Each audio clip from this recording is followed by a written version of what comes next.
Okay, so let's go ahead and talk about flatten. So I'm going to go ahead and share my screen. And let's get rid of this. And so here we have, so our task was to write a function that takes in a multi-dimensional array and returns a flattened array. So here at the end, right, I should be able to console log. This is in our warm-up section of our DSA and our notes. Right, so I should be able to call flatten and pass in this array. And when I run it, I want to be seeing this 1, 2, 3, 4, 5. Of course, I'm not right now. I would just be seeing node. Interesting that didn't actually print anything, right? Oh, because this doesn't return anything. Okay, no problem, right? Our flatten has no return statement, so when we console log the return of this, we get nothing. So how do we approach this, right? Well, we know we're going to need to turn this into one array at some point. So I'm going to go ahead and make that array. So I'm just going to say let, we can call this result, and that's going to be an array.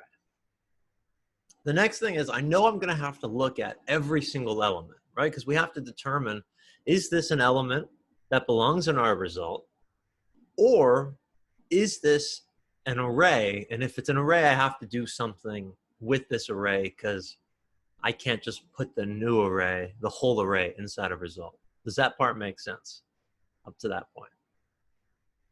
Yeah. Right, so this is, thank you, Marvin, right? This is the line of thinking, right? So we know we're going to go, we have to go through the array because we have to check what the elements are. Okay, so we can go through the array. So we'll say array.forEach. Well,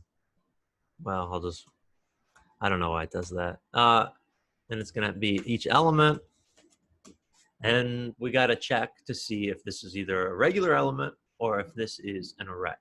Okay, so we'll say, well, how do we check if something is an array? Well, JavaScript has a nice built-in method called array.isArray. So if array.isArray, and we can pass in our element. So this will only be true if element here is in fact an array. But if it's not an array, so because if it is an array, that's kind of like, that's the special case, right? That's when we actually have to do something. So let's go ahead and just finish writing the else statement first. So if this is not an array, well, then we just have to add it to our result, right? So result.push our element. Get rid of the F. And then at the very end, we would want to be returning our result. Okay, we know this. And let's just sketch that out in the scenario. Am I too small? Do I have to not share? I can see the thing from here from me. Yeah, I'm okay. Anybody having difficulty seeing? Okay. So if that's the case, right? Like, let's just pretend we were given this array. No nesting at all, right? If we went into this, we would have our result, and we would iterate through it, and we'd see 1, and we go, okay, is 1 an array? And we'd say no, so we'd put that in. Then we would see 2, is 2 an array? No, so we put that in. We'd go to 3 in the for each, and we go, is this an array? No, so we would put that in. Our loop would end, and we would return. So we know that this works well for when we have no arrays. So we're good with that. Now, the next part of our difficulty is what if we really had an array there, right? So if we had an array there, our result, we know would have a 1 in it. But now we're here and we have this array. So we go, okay, well, how do we actually get into that, right? How do we make sure there's no arrays in here. So this is where there is kind of a jump that you have to make, which is, well, because we don't know what's in here, and we know that this function is going to return a flat array. We know that. It has to, right? Because that's the goal of flatten. Flatten can't return an array that's like 2, 3, 4. That can't be a return value because then our function wouldn't work, right?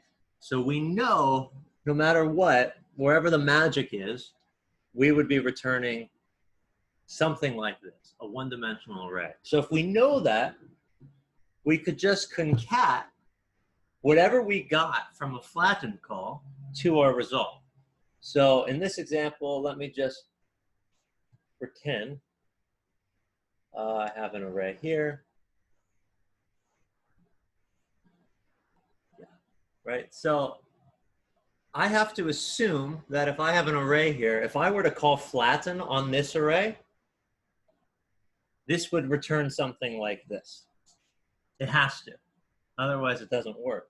And in the same sense, if I did call flatten on this and I was going through it, this would not be an array. This would not be an array.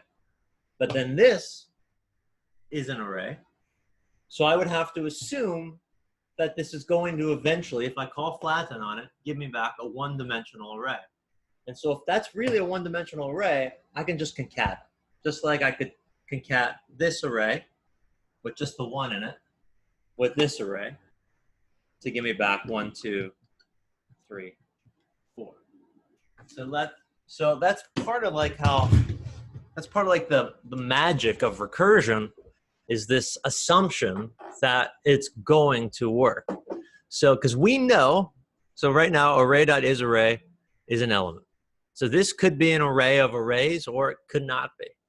Regardless, we can call flatten on our element. And we know that the return value of this is going to be a one-dimensional array because that's how we wrote this flatten. So if I know that, I can just say result equals result.concat flatten. Okay, now let's check to make sure that this actually works. And it does. No, did you clap or did you just scratch? Oh, scratch. I thought it was like a, all right. Any questions on this? So essentially you're just checking, like, if it's an array, you're throwing it back into the function and you're letting the function sort it out again. So, and if it's not an array, you got what you want. So you're just pushing it into your result and then you're just returning at the end combination of the results, and those flattened arrays are like concatenating it. Okay, that makes a lot of sense. Yeah, right, because we're iterating through it. If we have an element, we can just push it in. We know that's going to work because it's just an element. That's not going to add a dimension. But if it's an array, we can't push it in because then we would just have a nested array again. So instead of that, we wish it was a flat array. And because if it was just a one-dimensional array, we could just concat it with our current result.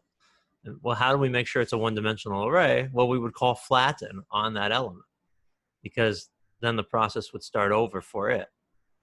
And so if it met an array, then it would just call flatten on that. Otherwise, it would just keep pushing.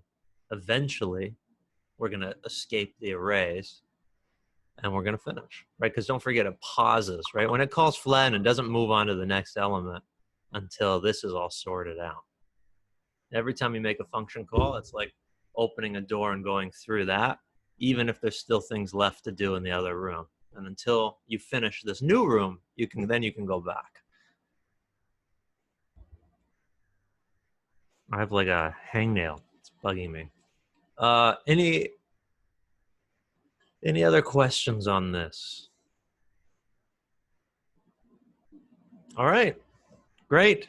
I will stop the screen share and stop the recording.